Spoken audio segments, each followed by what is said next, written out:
What's going on, everyone? So I was going to post this video days ago, it seems like, and between unexpected jobs and then a bunch of quotes that had to get done in person, I wasn't able to do it. So I'm going to go through and do it now. This is all about quoting, how I quote, what I use to quote, and how it works for me. And then I'm also going to give you a story at the end about where this quoting has almost cost me several $100s. So here we go.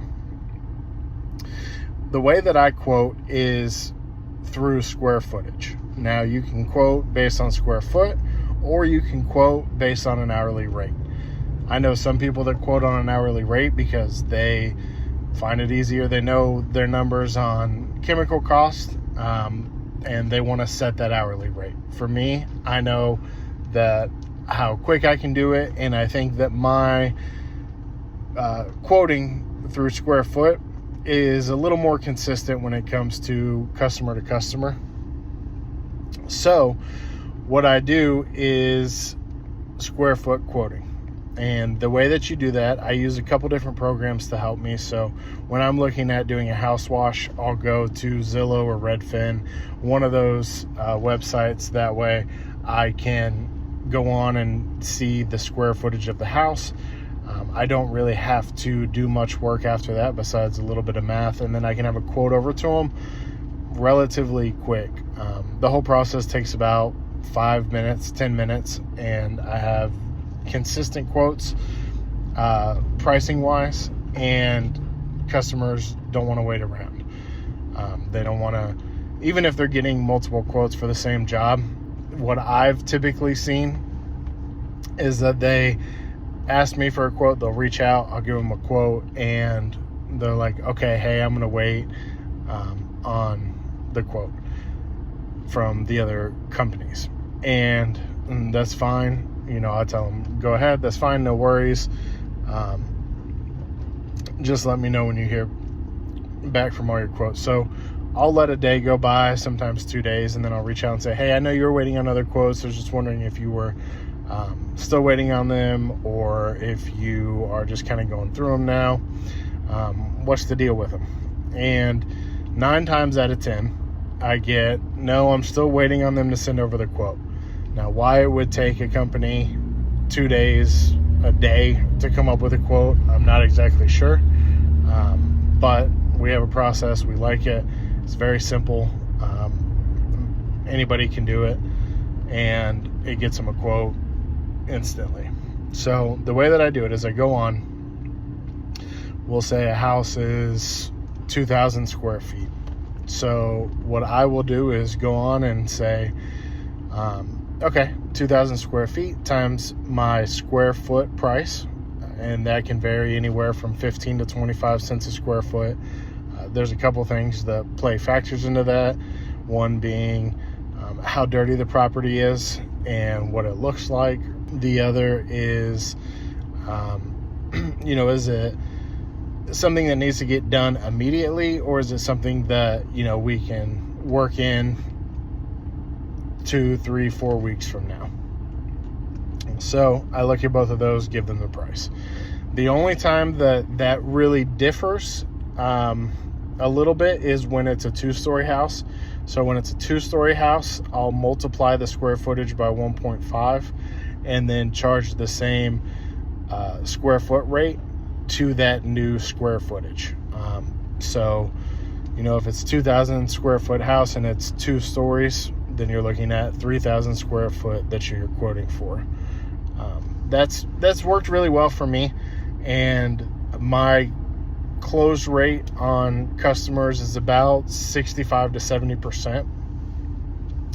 And I'm okay with that, because I know that the customers that I'm using and that are choosing to go with me are customers that I want. They value the service that we provide, and because of that, we're able to give them a final result that they like, and we are comfortable with the profits and money that we're making. So the other way that you can quote is hourly rate. So like I was saying, if you want to go hourly rate, that's absolutely fine. They both work about the same. The important thing that you should always know is your cost. It's square foot quoting or hourly rate quoting. You have to know your numbers. So if you don't know your numbers, then you're never going to be able to get accurate pricing where you have profit that covers, equipment that breaks or fails, or, paying yourself what you need to get paid to do it, putting money aside for insurance, putting money aside for, your licensing and things like that. Even though a lot of this is relatively cheap, it's still something that we have to pay for. So, you got to know your numbers. Then you're able to go in and you can, add whatever hourly rate you want to make, plus your overhead costs, so chemicals, repairs, insurance, things like that. And you just got to be able to estimate how many hours it's going to take you to do a job, and that's where you come up with your hourly rate. So if you think the job's going to take 50 minutes, if you want to make $50 and you think it's going to take 3 hours, then you're going to charge $150 plus your overhead charge, and that is going to be the price that you quote out for that job.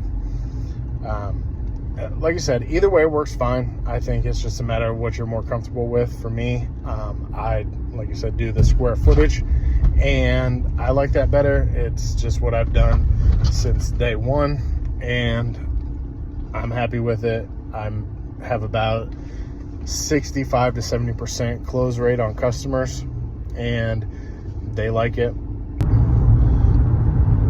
So those are the two ways that you can really go about quoting jobs out, whether you're doing house wash or sidewalks, patios. It doesn't really matter. I think the big thing to remember is that you have to know your numbers. So you got to know what it costs to do the business. You got to understand that dirtier jobs, so if you have a house that hasn't been washed in 15 years, it's going to take more chemical than it would a house that gets washed every year. Learning how to understand how much chemical that's going to take to get that 15-year-old house clean. The last thing is that you guys have to treat your customers the way you would want to be treated if you had someone come into your house to do it. We spent a lot of money on marketing and a lot of time on posting on Facebook, social media, talking with, anyone that would listen to us about what we're doing. And we did get a return on that, but, talking to people, letting them know your story, that's what every one of my customers knows what I'm doing, why I'm doing what I'm doing, and my motivation behind it. And in the month of April, we went out, we talked to customers, we got a lot of things, a lot of jobs on the books, and we were able to get a lot of new customers that way. So far in the month of May, which we're 8-9 days into it now, I have yet to make any new social media ads or posts, and all of our new clientele this month has come from referrals. So, I work with one lady who works at a realty company, and she goes on and lets everyone in her office know, hey, if you guys need someone to do any work, pressure washing wise, we've used this guy and we like him, and it's the only person that we use going forward. So because of that, I've had a lot of referrals coming in, and the best thing is I don't have to go out and find them. They call me. I did want to give you this last story on how I almost lost a few $100s on a job. And this is something that you really got to look out for when you do any quoting with Zillow or Google Earth. I went to a customer's house. They wanted house wash, a couple walkways washed, 2 patios. They have like a retaining wall, and then they have on one of their patios is a bunch of concrete furniture. So what we did is we went online, we looked them up, we quoted everything and sent him the quote. And the guy wanted me to come out and meet him and then just kind of walk the property with him just to introduce himself to us. And so I did that.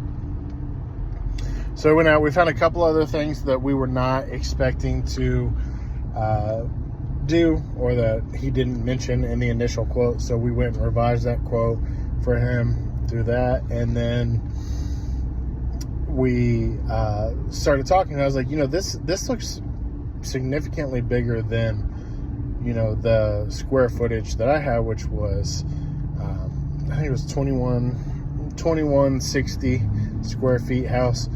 And he's like, yeah, well, I thought it sounded a little weird when you said that the square footage was 2160. And I said, well, yeah, the way, and I went through and explained the process of, we looked the house up on Zillow, and then Google Earth, we were able to measure it that way, and then use the square footage from Zillow, and we come up with our quote, and usually it's pretty spot on. And he said, well, about 2 years ago, we added on an 1,100 square foot addition to the house. And while Google and Zillow are good tools, they're not perfect, and they're not always up to date. So we went and revised the quote. The guy was like, I definitely want you to charge me for it. It's not a big deal. I know that's not on there. So we revised it. Ended up being close to $300 added just for that addition.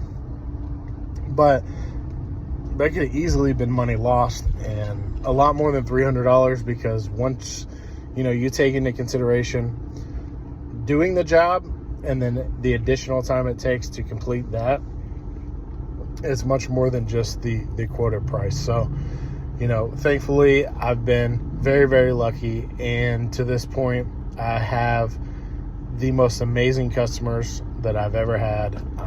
Like I said, we have a lot of referrals from them. I work with a realty company, like I said, and they pretty much, anytime a house in the area that I live is about to sell, they go in and they basically detail the house for the buyer and say, hey, we're going to go in, we're going to make sure the lawn looks great for you.